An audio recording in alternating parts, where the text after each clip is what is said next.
valuable company in the world right now is NVIDIA. China gonna have to bow down, man. China is going to have to bow down.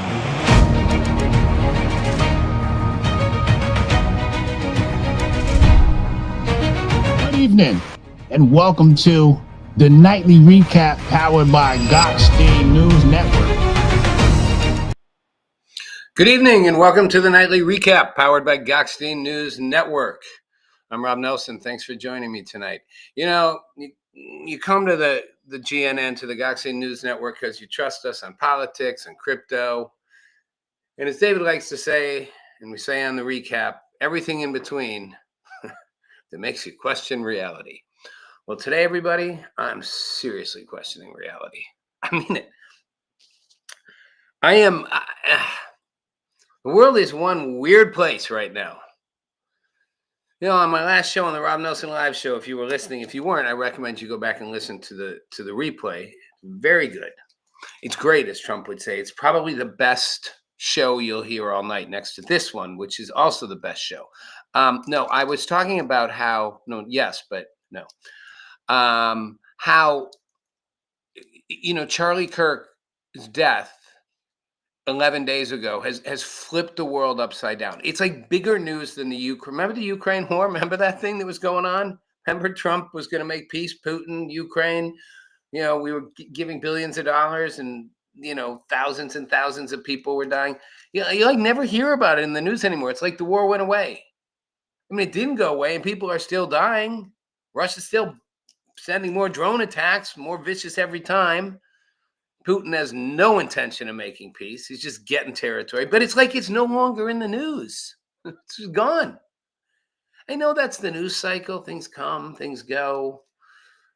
But that's a big story to just go, kind of go. It'll come back eventually. Or will it? Or did I make the whole thing up in my head? I sometimes wonder, am I imagining these things? Am I crazy? Wasn't that like the biggest story ever? Wasn't it huge? Huge, as Trump would say. But this Charlie Kirk thing, this is just trippy. It is people out. Me too. I know more people like who don't even think a lot about these things. They don't really know who Charlie Kirk was that much. They sort of knew. They might have seen a clip of him on Instagram here and there. Like I said, they knew he was the guy who went to colleges. They're deciding whether they should re-envision their lives, their choices.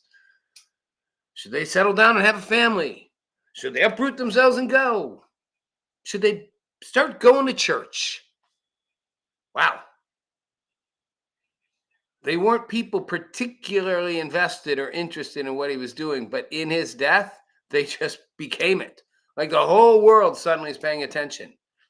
People in foreign countries wearing like I'm Charlie shirts or we are Charlie. It's bizarre. Some would say it's divine. Some would say this is God's plan to bring people to the church, to Christ, not, to Christ, to Christianity, to Christ, to the Savior. I'm not one of those people.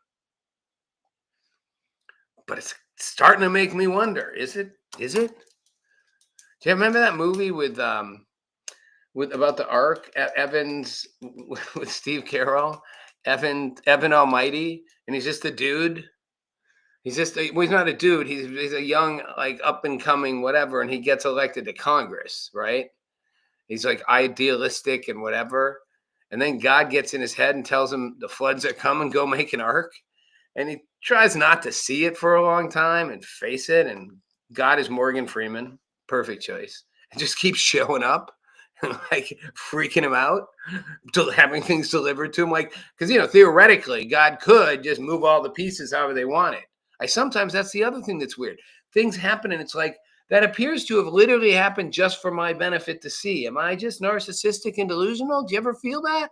Like, you're like, how did a series of events all happen? Like, it made it perfect to lead A to B to C to D to E. Whether that's meeting someone or something happening or something working out. And then I wonder, were all the other people just NPCs in the game? They were just there to drop it off and move it and connect it? Am I just an NPC? Are you an NPC? Is this all a simulation? I'm only half kidding.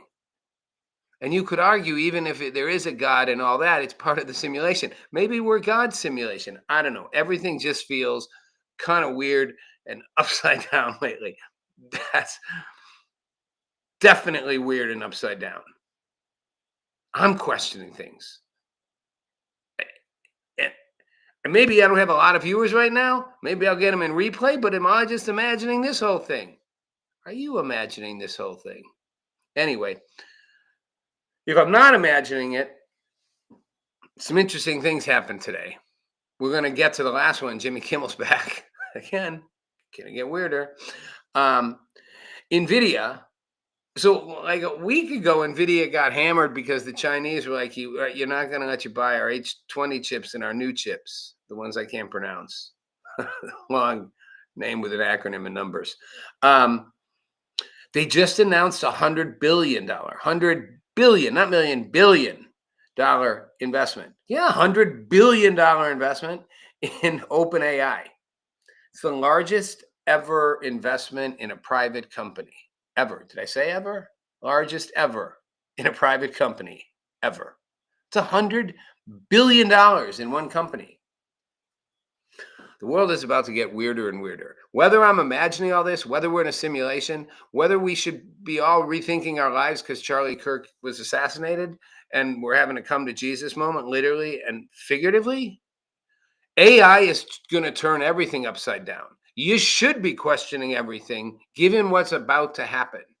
If you think ChatGPT is fun and cool like I do, and I like playing games with it, and I'll tell you my latest one before we're done. I love to mess with it in anonymous mode, so it can't know anything about me. Not that I'm worried it's going to get me, but I'm worried it's going to tell me things based on what it knows I've asked. So I want to trick it a little. But yeah, that's all cool and fun, and it's amazing what it can tell you in like 5 seconds. But it's about to get really trippy out there with AI. So $100 billion investment in OpenAI, largest private investment ever in a private company. Here's what they're going to do with it. I had to write this all down. They're going to build 10 gigawatts. That's a lot of. Is that it? It's only 10? Oh, I guess so. I guess a gigawatt is pretty big. Is it 100 gigawatts? No, I think it's 10 of NVIDIA systems. And that's essentially going to build the OpenAI infrastructure. And so what they'll do is they'll use $100 billion over time. It's graduated to support that development of each of the gigawatts. And what they'll do with this, right? It's just think they'll build the infrastructure. They'll build millions of CPUs. They'll build massive data centers, cooling, heating, infrastructure. It's just a mega capacity build out. And then in exchange, OpenAI will make NVIDIA its, quote, preferred strategic compute and networking partner. Preferred strategic compute and networking partner. Basically, us aiming to be the biggest AI platform there is, and they're certainly in a competition, and they could, is going to make NVIDIA, the chip maker, his buddy. They're like, we're in bed together. We're getting married. Whew, that's going to be interesting. There's going to be a whole lot of competition out there now. This is going to shake up the chip space and the AI space because this works for both sides. For the chip companies, it's like our NVIDIA is just taking a huge step forward. But for the other AI platforms, by doing this, NVIDIA is infusing $100 billion into one of them to grow their capacity and their infrastructure. That's game changing. And for all of us, I'm telling you, what AI is going to do, it's going to flip our brains. We should be questioning right now. You should be. You should all be going, listen, everything's going to change. This is what's that thing? This is not a test. It is really going to change. It's not just people going to lose jobs, people going to get displaced. Everything's going to change. You think you got a bunch of people existentially wondering about their purpose in life. Suddenly people are going to not need to work for their jobs. That will, one, mean an income question. Some people have an answer for that. But two, it will be a purpose question. Millions of people not going to be needed anymore. Their services are no longer required. You can start making a list. It ain't just like construction, labor, those kinds of things, technology, building. It's teaching. It's accounting. Pretty soon it's going to be lawyers. And then it's going to be podcasters. Rob Nelson, you are no longer needed, and AI will do the show for you and do it better. And it won't always need to do this unless we want it to do this, because it won't need glasses. It can just do this. But if you want it to have glasses, we can have it have glasses, and it can do this. Rob Nelson, your services are no longer needed. It's game changing. Makes you rethink everything. Your choices, your life, your investments, your travel plans. Maybe you shouldn't put them off. Your relationships. Maybe you should end them. Maybe you should take them further. Maybe you should just give them a whole new unconventional spin. It's all going to change. All of it.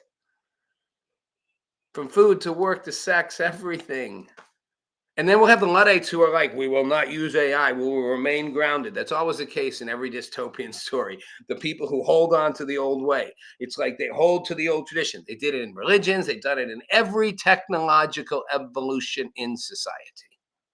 They'll hold on. Some small group. We will not use AI. We will not use AI. They'll be out chanting. Yeah, see how that works out for you. The AI will just be like, we're done with you. Just unplugging you guys. All right. Meanwhile, the AI shuts off the protesters. Takes away all their credit cards, histories, records. We don't like you anymore. We are AI. You know that song? We are the champions, my friend. It's a horrible rendition, but Queen, great song, great band. Sidebar, total sidebar. If you haven't, go look up this video on YouTube where they do a rendition of Bohemian Rhapsody in some like European city. And it's literally like the whole town is like involved. It's like a flash mob. And it's like people are singing out the windows. The chorus parts, like the women and and then they got a guy coming through in like a chariot, like in his like little like Jeep car thing pulled by a horse, and he's the lead singer. He's the Freddie Mercury, and then they got this kid who's like 9, punked up like like the Sex Pistols, but he's like 9, just going on the guitar, and people singing everywhere. It's bizarre. It's like intense. And I don't think it's AI. All right. I gotta speed up here, man. I'm gonna run out of time. We're not gonna get to every story. I gotta get to Jimmy Kimmel. Antifa. Okay, so Trump's designating Antifa a domestic terrorist organization, a DTO. Whatever. I don't even care at this point. I'm serious. Yes, I guess it makes sense.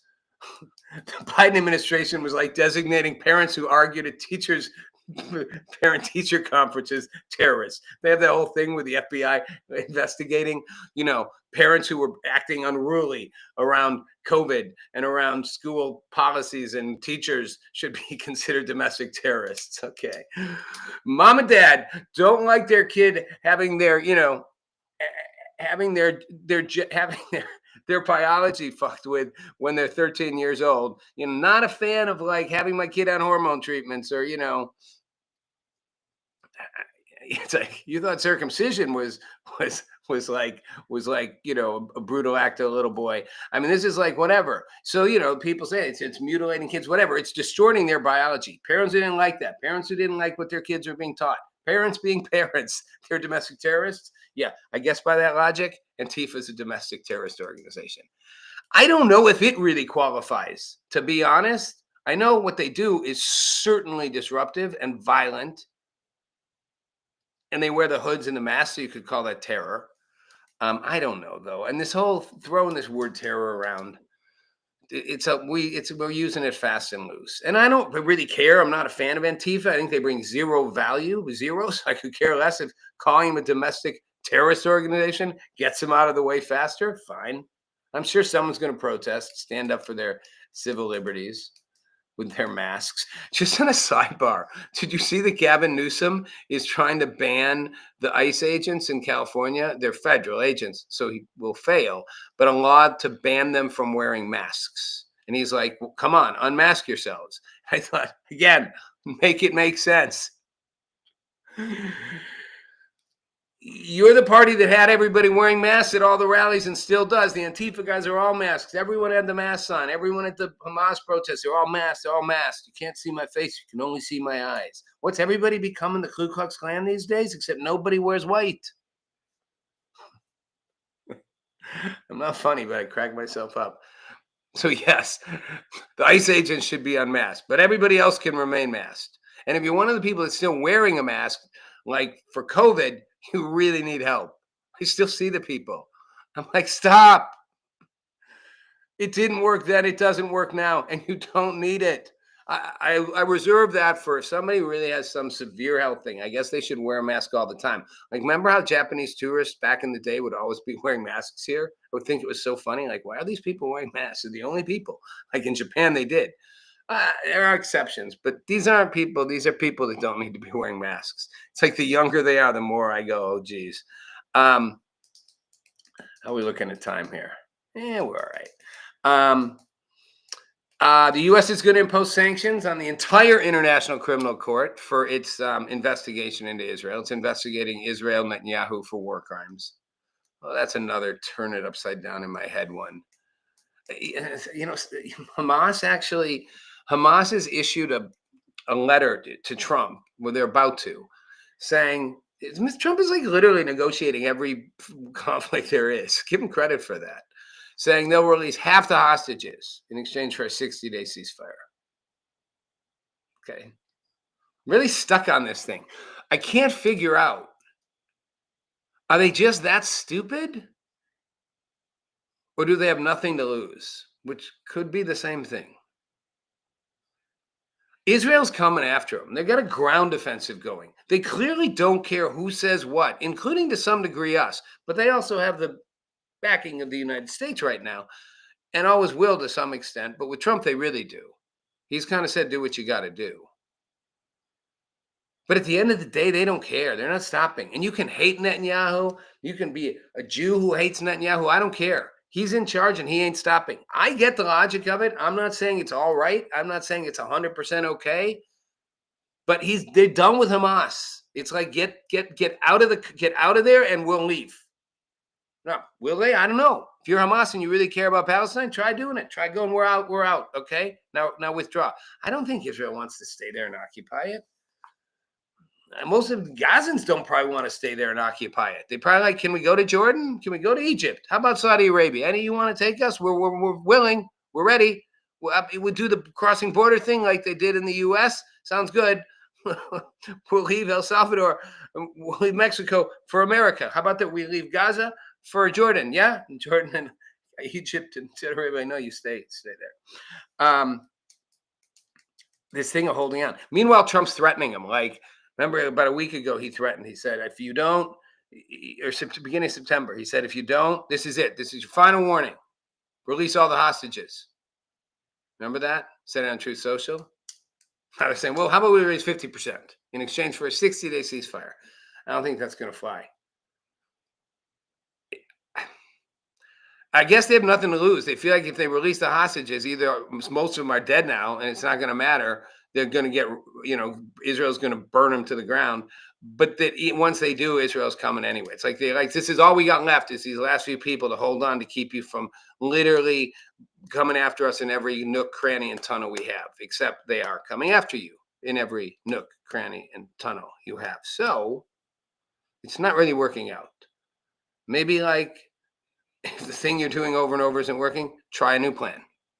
World's upside down, guys. Try a new one. Hey, maybe Hamas people should just try the Charlie Kirk plan. Maybe you should consider Charlie's message. Try that out. See. It's like Monty Python. Monty Python is all starting to make sense. And if you haven't watched any Monty Python, go watch a Monty Python movie. Go watch the Holy Grail, Monty Python and the Holy Grail. Or you want to have fun, watch Life of Brian. Like I've just talked about that movie before. The gay, the Jesus who wants to be a woman and have babies. Like it's so, what's that word when you're going against the heretical? And yet even he, John Cleese, and I've said this before, was like upset that they were targeting the guy who, the conservative columnist who said things about about not liking Hamas or whatever, or trans. Sorry, not I'm mixing my things up. Not liking the trans community, or he didn't say he didn't like the trans community. Saying men are men, women are women. Trans is not like a real thing except in your head, and you make the changes. Whatever he said, it was considered offensive. It was an opinion. Even John Cleese, who made the ultimate sort of heretical slap in the face on it, was like, "This is stupid. This is too far. Like, let the guy have his thoughts." Oof. World's upside down. We don't want people to think. All right. Some sad news. Bitcoin's under 113. Yeah. You all know that if you got Bitcoin. I know some people who say just don't watch, Rob. They're like, just don't watch. And I'm still above what I paid for it, but it's just like, ugh, really? I liked it at 121. And I wish I'd sold some at 121 and then bought back in now, or bought back in at 113. I probably would have bought back in at 115. Definitely would be buying back in now. Now I should just buy back in now anyway. I read Michael Saylor. Where did I see this? Michael Saylor says he's going to buy. Michael Saylor says he's going to buy. Where do I have this? I got to find this. Michael Saylor says he's going to buy more Bitcoin, or he just did. He's about to. What do we have here? Where is it? I don't see it. I don't know. Anyway, Michael Saylor is buying like 150 million more Bitcoin. But he buys low, buys high. And I've interviewed him. If you see the open of my show, Rob Nelson Live, have I mentioned it's a great show? You should go watch it. He buys it all the time. Buys low, he buys high. He doesn't care. He's like, I buy Bitcoin. He's a true believer. I admire that. He's also got a lot more resources to direct toward it than me. Oh, here it is. Just found it in my notes. I jumped all around and there it was. See, I didn't have to look. The universe just put it right back.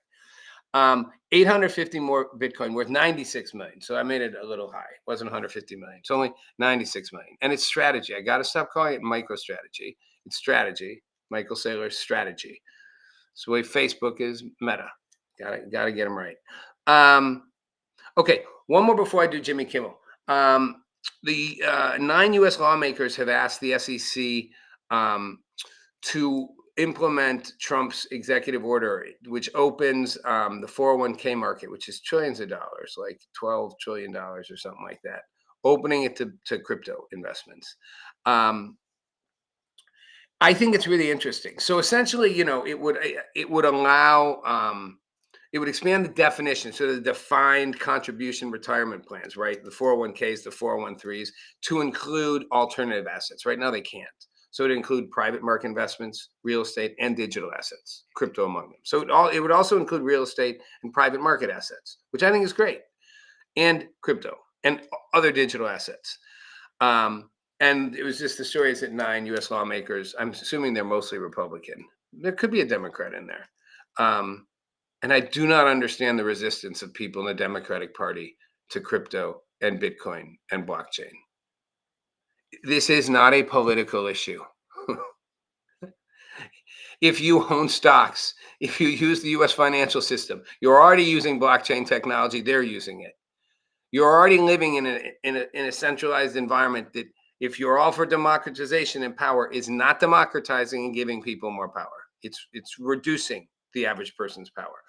The reason, these changes they want to make, say with the retirement plans, is the argument that right now you have to be a accredited investor or a qualified purchaser. That status restricts who can invest in certain assets, and it fundamentally restricts most people's ability to. So, you're improving people's retirement opportunities. You're democratizing their ability to get into additional better opportunities for wealth and retirement by doing this. Crypto good, not bad. Crypto good. Not all crypto good. Some crypto very bad. Bitcoin good. Crypto good. It's like teaching it's starting with babies or monkeys or whatever, like how to get it, it's like, no. It's like saying finance bad. No, some finance is bad. All business bad. No, some businesses are bad. Some people are crooks. Not all bad. Not all crypto bad crypto. The idea behind it is good, actually. It's just a new world. It's a brand new world, and it's going to take some learning. All right, my final big story. Go out with a bang, right? trumpet Charlie Kirk's thing said it was like an old time revival. So interesting how he sees things. That was a total sidebar in my brain. Jimmy Kimmel's back. So I'm just going to say so much drama over nothing. Like, everyone was up in arms. So if you haven't followed it, Jimmy Kimmel last week he didn't get fired. I told people that on the show. He got indefinitely preempted indefinitely. It's like, I never heard that before. We are indefinitely preempting your show. We're not canceling it. We're not suspending it. We're not taking it off the air. We're preempting it. It's an interesting word, like preempted. I guess it means it's like pulled back, maybe blocked for a little bit, indefinitely. No time frame. It only took him a week. Not even. So it took him 5 days, to Wednesday to today, to put him back on.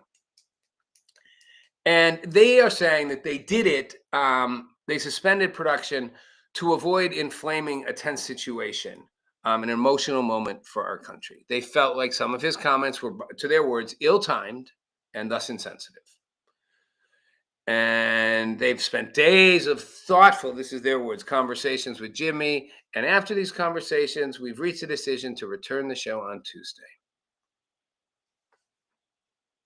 Well, too bad for the guy running for the mayor, Zoran Mamdani, the socialist who doesn't live like a socialist, has the rich family in Africa. And isn't it? Where is it? Wherever. And he lives like in the poorest, one of the poorest countries, lives like a king when he's home, his family. But he's a socialist. And he lives in a rent-controlled apartment, even though he has money. But he's a socialist. Well, the truth is, all these people who are socialists, the sad ones are the ones who really buy it. In every major system where socialism took over, or communism in particular, the leaders always took everything for themselves. It was one thing for the others, for the masses. It was another for them. It's like in the Arab countries that are, strong Muslim, like the Saudi Arabias, and you can't do this and you can't do that, and the woman has to dress like this, and the guy, you can't have sex out of marriage, and they, the princes come to the U.S. and get hookers, literally. It's like, right. Anyway, Mandami said Monday, today, just in time, he's withdrawing from the WABC town hall debate to protest Jimmy Kimmel's suspension. I guess he figures he doesn't need the debate. Maybe it's an excuse because he feels he's far enough ahead of Andrew Cuomo. And as long as Mayor Eric Adams stays in the race, he and Cuomo split the vote. So Mondami will really win. The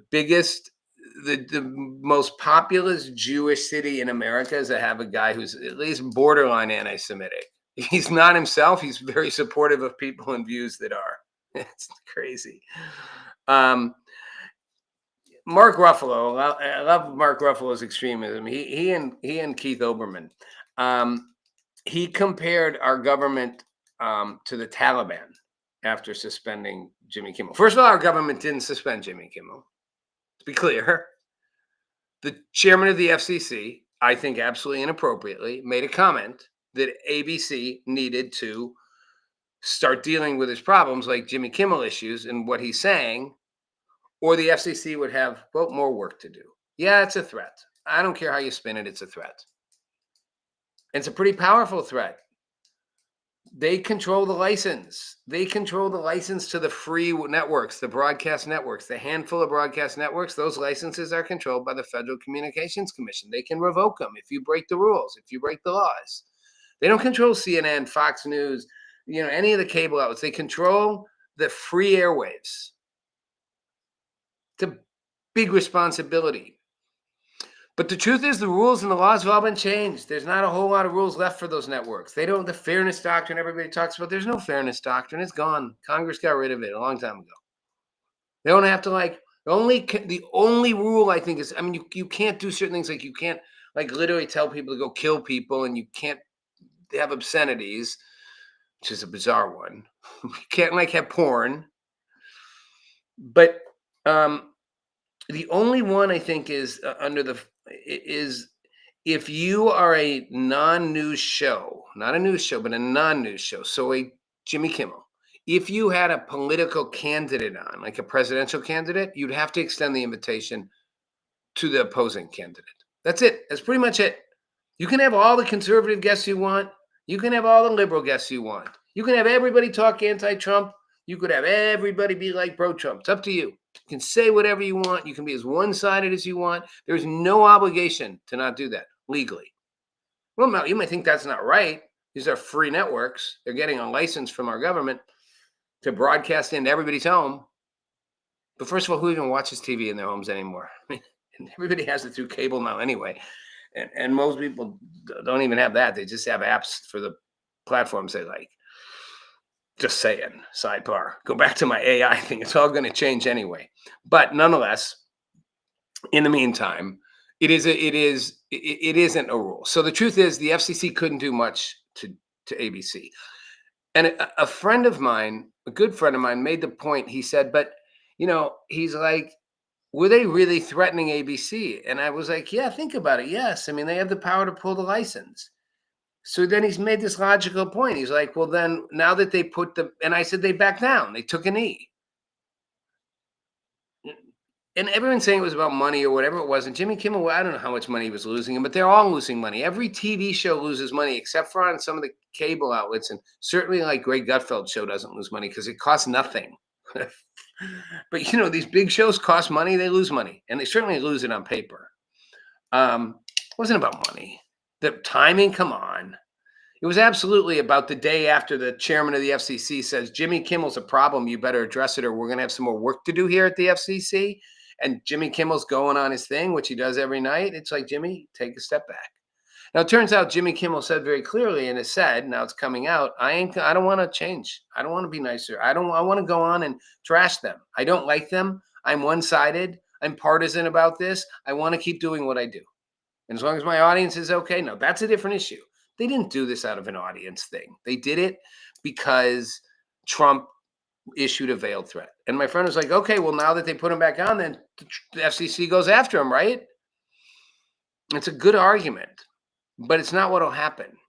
And then he's like, well, that means Trump made a big mistake then. Because if he can't, what are they going to do? They can't get him for anything. If they did, they lose in court. The downside for ABC is they lose time and money and litigation and probably that merger they want to do. That FCC has a say on that. It's a lot of power when you can approve two things, For the record, Lyndon Johnson abused the FCC more than any president ever has with the radio station. So if you want to point fingers, it doesn't go one way. It's a power move. It's a lot of money and power underneath the FCC. Not in those people, but underneath them, the assets they control, the radio airwaves. So my friend's point was, well, now won't they go after him? I'm like, no. He's like, well, then Trump failed. I don't think so. I think Trump did exactly what he wanted. One, he's blusters. But I think he wanted to shake them up the same way he went after CBS and NBC. Now like Meet the Press, they're no longer going to edit interviews. To that one thing where they edited out, Homeland Security Secretary Kristi Noem's comments to make it, they didn't make her look stupid or anything. They just took out the most meaningful part of it, where she made the point about the guy that was being deported, who was the MS-13 gang member, where she described him and his record and his domestic abuse charges and all this stuff and left it all out. And so they now, after Trump went after him, they're like, we're no longer going to edit. We're just going to do live or live to tape. We won't change the interviews. That's a good thing. But I'm saying he's intimidating the networks. He's intimidating the broadcasters. I don't think that's a good thing. He's mad at them.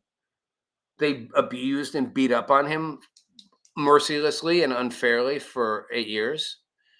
And a lot of his base doesn't like them. And they are not objective and they are not fair and they do not give, whether they legally have to or not, they do not give representation. And they often silence and distort and take away the things they don't want said and say the things they do.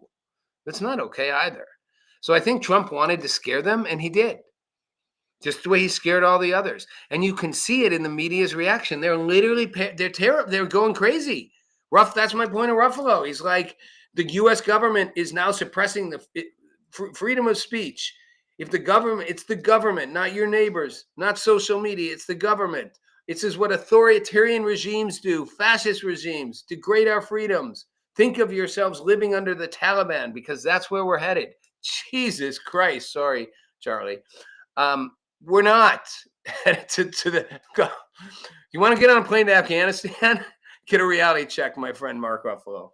Get on a plane to Afghanistan and see where you'll see where the Taliban is and where they're headed. Not good for them either. They're not in good shape. Jeez, the comparison. We're becoming the Taliban. All these extreme crying wolf comparisons, you know?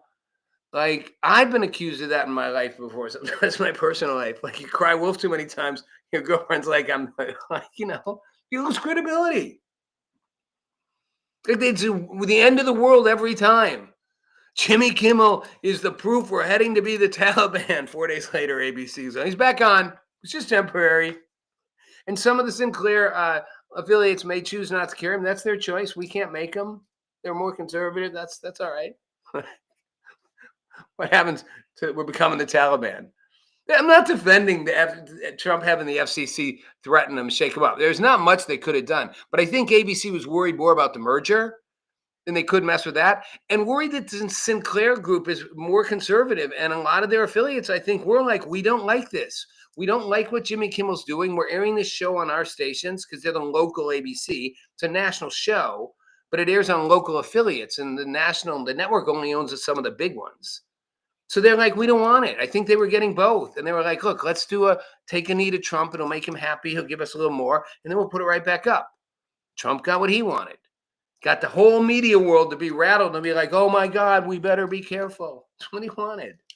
He wasn't trolling him. I think he was like trying to show him who's boss. But we're not heading to be the Taliban. Sorry, Mark Ruffalo. The world is upside down, though. Think about my thing about Charlie Kirk. And people having this like come to Jesus literally and figuratively moment. It's kind of crazy. With a bigger ceremony than anyone except Martin Luther King, broadcast all over the world. World's upside down. I'm Rob Nelson. This is the Nightly Recap powered by Gokhshtein News Network. Thanks for watching.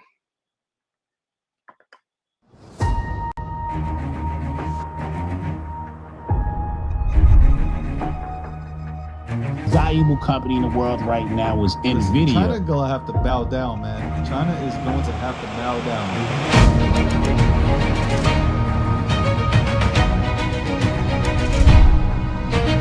Good evening, and welcome to the Nightly